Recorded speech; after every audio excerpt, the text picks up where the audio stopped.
Nous sommes dans la passerelle du Cross. La première partie que vous avez devant vous qui concerne le sauvetage maritime. Donc on est toujours sur le même portage.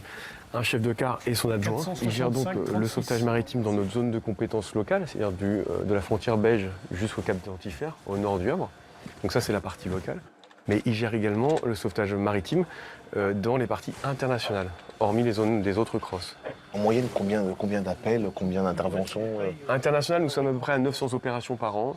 En local, on est entre 700 et 800. Donc on a toujours plus d'opérations internationales à gérer ici que d'opérations locales. Et maintenant, on va se diriger dans la partie surveillance de la navigation maritime, qui n'est ici que locale, mais elle n'est pas anodine puisque nous surveillons la plus grosse densité de trafic au monde, devant le détroit de Malacca à Singapour.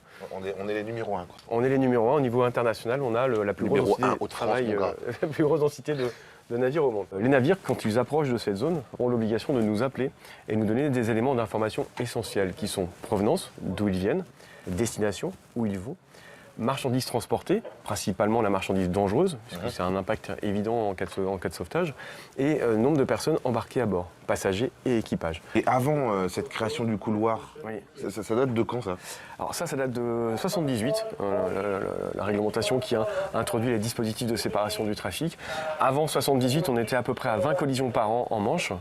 Après l'introduction obligatoire en 1980 de ce DST, on n'en a quasiment plus. Voilà. Ah, donc ça a tout changé, donc c'est vraiment une... Il y a eu un impact évident sur le trafic important. Et c'est combien de navires par jour alors qui se croisent, qui passent ici? On a à peu près un trafic de 400 navires par jour qui passent devant nos fenêtres.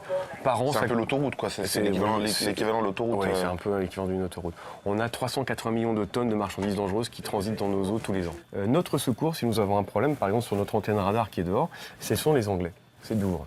En fait, nous avons un accord binational entre la France et l'Angleterre. Et ça, malgré le Brexit et toutes ces histoires comme ça, ça n'a pas changé Non, il n'y aura pas d'impact avec le Brexit puisqu'on est bien sur les accords binationaux qui sont indépendants de l'Europe. Donc là-dessus, le Brexit n'aura pas d'impact.